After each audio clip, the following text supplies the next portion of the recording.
अरे ये जो आईपीएल 2025 में होने वाला है, कोई मुझे जरा कंफर्म करके ये बताएगा कि इस बार आईपीएल से पहले कोई आईपीएल हो रहा है या फिर नहीं। मेरा मतलब ये है भाई कि ये टीम्स में जो प्लेयर्स की भसड़ मची है, ये चला क्या है इस बार। मुझे तो ऐसा लग रहा है कि इस बार जब तक आईपीएल खत्म होगा तब तक मुझे ये समझने में टाइम लग जाएगा कि कौन सा प्लेयर किस टीम में है। भाई ऑक्शन अगर तुमने नहीं देखा ना, तो अब जो मैं बात बोलने वाला हूँ उसे सुनने के लिए कुर्सी पे बैठे हो तो कुर्सी पकड़ के बैठ जाओ, चादर पे लेटे हो या फिर बिस्तर पर लेटे हो तो उसे पकड़ के बैठ जाओ, क्योंकि इसके बाद जो होगा उसकी मेरी कोई रिस्पॉन्सिबिलिटी नहीं है। डेविड वार्नर को किसी ने नहीं खरीदा और वो रह गए हैं अनसोल्ड। हाँ भाई, कोई मजाक नहीं है, और मजाक तो डेविड वार्नर को थोड़ा सीरियसली लेना चाहिए था, नहीं समझे। अरे उनकी रील्स पर जो इंडियन वाला कंटेंट आता रहता है उसके नीचे लोग सार्कास्टिक वे में कमेंट करते हैं कि भैया इस बंदे को आधार कार्ड दे दो। उस कमेंट को उनको सीरियसली लेना चाहिए था। अरे भाई, अगर आज आधार कार्ड होता तो क्या पता इंडियन प्लेयर होने के नाते उनको उस कोटा से किसी टीम में जगह मिल जाती। बात तो सही है।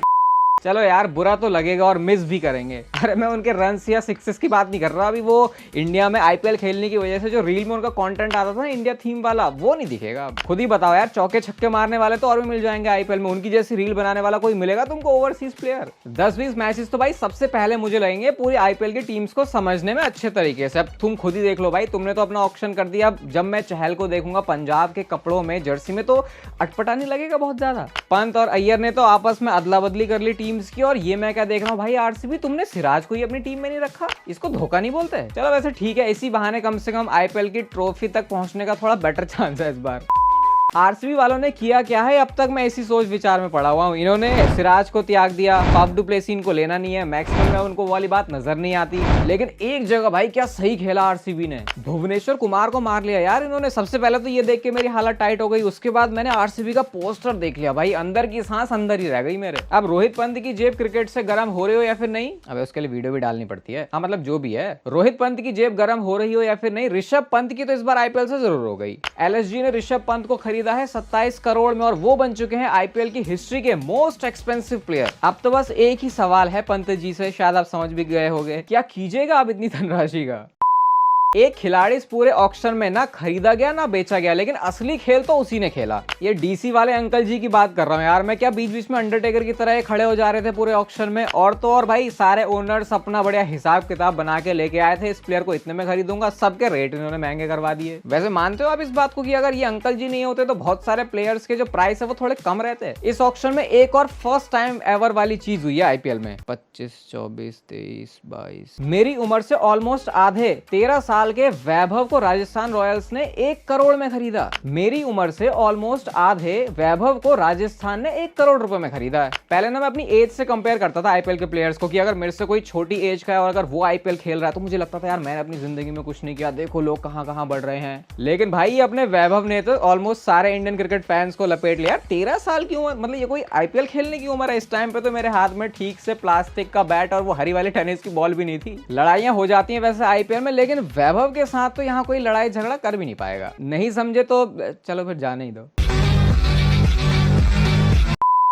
यार ये मीम वाली वीडियो मुझे बहुत फनी लगी जो धोनी और वैभव की है उनके मैच खत्म होने के बाद आईपीएल 2025 में। ये धोनी के ट्रोलर्स तो भाई बिल्कुल नहीं सुधरने वाले। हाँ माना कि अब अपना जो बंदा है उतना जवान नहीं है, लेकिन इतना भी बूढ़ा थोड़ी कि चंपक चाचा से कंपेयर कर दोगे। इस बार के ऑक्शन में ये किसको लेके आ गए भाई, ये इतना तो जब मेरा जियो का रिचार्ज खत्म होता है ना तो कॉल होने से पहले वार्निंग नहीं आती जितनी ये मल्लिका सागर जी ने दे दी। यार वो हमारे पुराने वाले चश्मे वाले दादाजी को लेके वो तो इतनी वार्निंग भी नहीं देते थे, बस एक बार नजर घुमा के देख लेते थे अपने चश्मे के नीचे से। उनकी तो आंखों का ही खौफ था। इस ऑक्शन से बस मुझे ये समझ में आ गया कि वार्निंग को और कितने तरीकों से बोला जा सकता है, तो मेरी जो थोड़ी ग्रामर है या फिर जो मेरी वोकैबुलरी है वो इंप्रूव हो गई। मुंबई इंडियंस की भाई साहब इस बार आईपीएल में जो बॉलिंग होने वाली है, as a long time CSK supporter loyal fan, अब मेरी मुंबई से और भी ज्यादा फट रही है। बुमराह भी हैं, बोल्ट भी हैं, चहर भी हैं। भाई साहब भूल गए, बुमराह तो वैसे ही जो डेथ ओवर्स है उसमें कमाल करते हैं, और बोल्ट और चहर का शुरुआती ओवर्स में जो कहर है वो तो अलग ही लेवल का रिकॉर्ड देखोगे। तो अब सारे मिलके एक साथ खेल रहे हैं, तो ऐसा नहीं लग रहा, वैसे क्या कहते हो, इस बार मुंबई इंडियंस की बॉलिंग सबसे तगड़ी लग रही है। और हाँ वैसे मुंबई इंडियंस की बॉलिंग की बात चल रही है तो तेंदुलकर वाले कोटा को भी नहीं भूलना चाहिए हमें।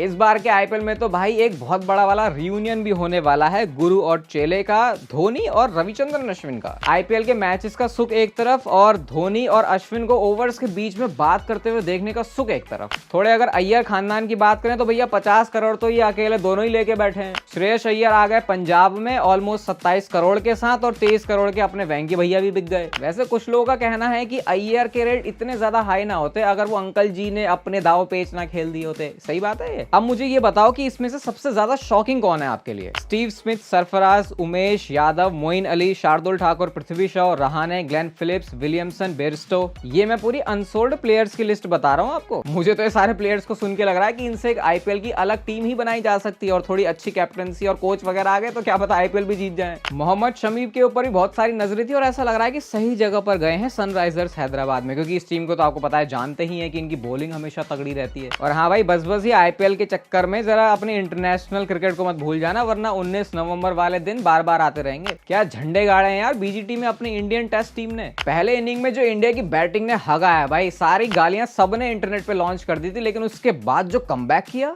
बताओ। पहली इनिंग में सबके टोटल मिला के 150 रन थे और दूसरी इनिंग में जब बैटिंग करने आए तो 200 प्लस की तो पहले विकेट के लिए पार्टनरशिप हो रही है। ये इन्होंने ग्राउंड ही बदल दिया था क्या अगली बार बैटिंग करने के टाइम पे? जायसवाल जी, आपके भी क्या ही कहने हैं। First test, first inning 0, first test, second inning और उसके बाद सीधा 150 प्लस। और आपको पता ना हो तो मैं बता दूं, जायसवाल जी जब भी 100 से ज्यादा रन बनाते हैं ना तो उसके बाद 150 से पहले तो रुकते नहीं है, और इस बार भी ऐसा ही किया। बताओ, दूसरी इनिंग में इतने रन इन्होंने पेल दिए कि इसके बाद इनको ऑस्ट्रेलिया के सामने उनके ही घर में अपनी इनिंग को डिक्लेयर करना पड़ गया। और विराट कोहली की सेंचुरी, आए हाय, इसके बारे में बात ना करें तो भाई कैसे काम चलेगा। एक बार जब विराट कोहली की कवर ड्राइव और फ्लिक्स अच्छे से लगने लग जाए तो समझ लो भाई फिर सेंचुरी तो पक्की है। और सेंचुरी पक्की है तो वो सिग्नेचर किस भी पक्की है।